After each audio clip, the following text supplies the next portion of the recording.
അസ്സലാമലൈക്കും. Hi friends, എല്ലാവർക്കും റിജിനാസ് ചെന്നൈയിലേക്ക് സ്വാഗതം. അപ്പോൾ ഇന്നത്തെ എൻ്റെ വീഡിയോ എൻ്റെ പച്ചക്കറി കൃഷിയിടത്തിൽ കുറേ പച്ചക്കറികളൊക്കെ ആയിട്ടുണ്ട്. അപ്പോൾ നമുക്ക് അതിൻ്റെയൊക്കെ ഒന്ന് വിളവെടുത്താലോ. ഇപ്പോൾ ഞാൻ എൻ്റെ കൃഷിയിടത്തിലൊക്കെ വന്നപ്പോൾ അവിടെ എല്ലാം ധാരാളം ചീരകളൊക്കെ ആയിട്ടുണ്ട്. അപ്പോൾ ഞാനിപ്പോൾ ചീര വിത്തുകളൊന്നും ഇട്ട് കൊടുത്തിട്ടില്ല. ഇത് തനിയെ മുളച്ച് വന്ന ചീരകളാണ് ഈ വലുതായൊക്കെ നിൽക്കുന്നത്. അപ്പോൾ ഞാൻ കഴിഞ്ഞ പ്രാവശ്യം സുന്ദരി ചീരയൊക്കെ നട്ടിട്ടുണ്ടായിരുന്നു. അതിൻ്റെ വിത്തുകളൊക്കെ വീണാണ് ഇപ്പോഴും മണ്ണിൽ ഈ സുന്ദരി ചീരകളൊക്കെ പിടിച്ച് നിൽക്കുന്നത്. നമ്മൾ ഒരു തവണ തന്നെ ചീര കൃഷി ചെയ്താൽ പിന്നെ നമ്മൾ വിത്തുകളൊന്നും ഇട്ടില്ലെങ്കിലും വീണ്ടും നമ്മുടെ കൃഷിയിടത്തിൽ നല്ല രീതിയിൽ ചീരകളൊക്കെ ഉണ്ടായി നിൽക്കും. അപ്പോൾ ഇവിടെ തൻ്റെ ചീരകളൊക്കെ വന്ന് നല്ല പൂവൊക്കെ ഇട്ട് നിൽക്കുകയാണ്. ഇത് നേരത്തെയുള്ള ചീരകളുടെ വിത്തുകളൊക്കെ വീണിട്ടാണ് ഉണ്ടായിരിക്കുന്നത്. ഞാനിവിടെ നിൽക്കുന്ന മറ്റ് ചെടികൾക്കൊക്കെ ജൈവസ്വളികൾ ഒഴിച്ചു കൊടുക്കുമ്പോൾ ആ ജൈവസ്വളി ഈ ചീരയുടെ ചുവടുകളിലൊക്കെ ഒഴിച്ചു കൊടുക്കുമായിരുന്നു. ഇപ്പോൾ നല്ല തഴപ്പോട് കൂടി തന്നെ വളർന്നു നിൽക്കുകയാണ്. അപ്പോൾ സുന്ദരി ചീര കട്ട് ചെയ്യാറൊന്നും ആയിട്ടില്ല, അതിവിടെ നിൽക്കട്ടെ. അപ്പോൾ മറ്റേ പൂത്ത് നിൽക്കുന്ന ചീരയൊക്കെ ഞാൻ കട്ട് ചെയ്തെടുക്കാമെന്നാണ് കരുതുന്നത്. അപ്പോൾ ചീരയിൽ പൂക്കളൊക്കെ വന്നിട്ടുണ്ടെങ്കിലും അധികം മുറ്റൊന്നും ആയിട്ടില്ല, തണ്ടൊക്കെ ഇളം തണ്ട് തന്നെയാണ്. അപ്പോൾ ഞാൻ ഈ ചീര എല്ലാം അങ്ങ് മുറിച്ചെടുക്കാൻ പോവുകയാണ്. അപ്പോൾ ഇനി ഇത് നിൽക്കുകയാണെങ്കിൽ ഇത് നല്ല രീതിയിൽ മുറ്റിപ്പോകും. അപ്പോൾ ഞാനും മോളും കൂടാണ് കൃഷി സ്ഥലത്തേക്ക് വന്നത്. അപ്പോൾ ചീര എല്ലാം മോള് തന്നെ കട്ട് ചെയ്തെടുക്കുകയാണ്. അപ്പോൾ ഇവിടെ മിക്ക ഗ്രോ ബാഗുകളിലും നല്ല രീതിയിൽ ചീരകളൊക്കെ വളർന്നു നിൽക്കുകയാണ്. അപ്പോൾ നമുക്ക് ഇന്നത്തെ വീട്ടിൽ നമ്മുടെ ഉച്ചയൂണിൻ്റെ കൂടെ ചീരത്തോരനും കൂടി ഉൾപ്പെടുത്താമെന്നാണ് കരുതുന്നത്. അപ്പോൾ ഞാൻ മോളും കൂടി വന്ന് ആ ചീരയെല്ലാം കട്ട് ചെയ്ത് എടുത്തിട്ടുണ്ട്. അപ്പോൾ ഇതിൻ്റെ പൂവൊക്കെ നുള്ളി കളഞ്ഞതിന് ശേഷം ഈ ചീര നല്ല രീതിയിൽ ഒന്ന് കഴുകി അരിഞ്ഞെടുത്ത് നമ്മുടെ വീട്ടാവശ്യത്തിനായിട്ട് തോരൻ ഉപയോഗിക്കാം. അപ്പോൾ ഈ ചീര കട്ട് ചെയ്ത് എടുക്കാതെ ഇരിക്കുകയാണെങ്കിൽ ഇതിവിടെ നിന്നും മുറ്റി ഇതിൻ്റെ ഇലകളൊന്നും ആർക്കും ഉപയോഗിക്കാൻ വയ്യാതെ തന്നെ നശിച്ചു പോകും.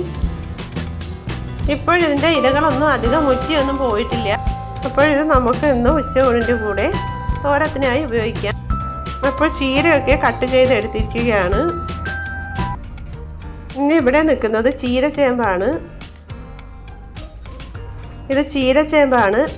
ഇത് ഞാൻ ഇപ്പോൾ ചീരയുടെ കൂടെ തന്നെ തോര വയ്ക്കാനായി കട്ട് ചെയ്തെടുക്കാമെന്നാണ് കരുതിയത്. അപ്പോൾ ചീര കട്ട് ചെയ്തപ്പോൾ തന്നെ കൂടുതലായി കിട്ടിയിട്ടുണ്ട്. അപ്പോൾ ഇനി ഇതുകൂടി കട്ട് ചെയ്യേണ്ട. അപ്പോൾ ഇത് ഇനി പിന്നെ ഒരു ദിവസം കട്ട് ചെയ്തെടുക്കാമെന്നാണ് കരുതുന്നത്. അപ്പോൾ നമ്മുടെ വീട്ടിൽ നിന്ന് ഇതുപോലെ ചീരയും ചീരച്ചേമ്പിലയും ഒക്കെ കിട്ടുകയാണെങ്കിൽ നമ്മുടെ ഭക്ഷണത്തിൻ്റെ കൂടെ ഇലക്കറികൾ ഉൾപ്പെടുത്താൻ കഴിയും. അപ്പോൾ ഇനി നമ്മുടെ വെണ്ടയിലൊക്കെ കായകളായിട്ടുണ്ട്. ഇതിൻ്റെയൊക്കെ വിളവുകൾ കൂടി ഞാൻ എടുക്കുകയാണ്. അപ്പോൾ നിങ്ങൾ മിസ് ചെയ്യാതെ കണ്ടു നോക്കണം.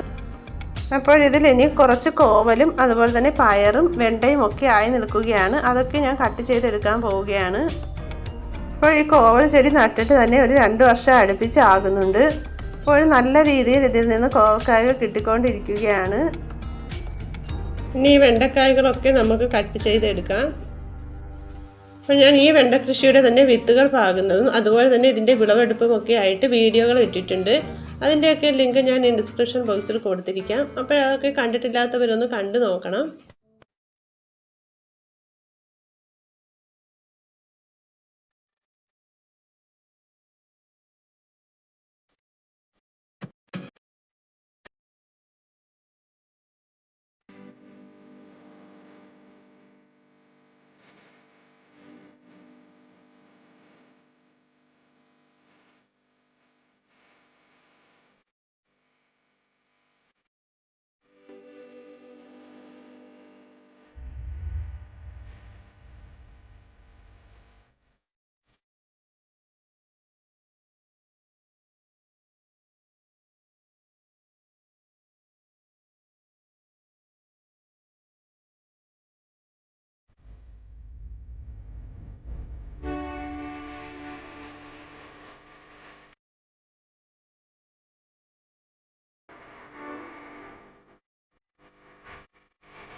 അപ്പോൾ എൻ്റെ കൃഷിയിടത്തിൽ നിന്ന് ഇത്രയൊക്കെ വിളവുകളാണ് കിട്ടിയിരിക്കുന്നത്.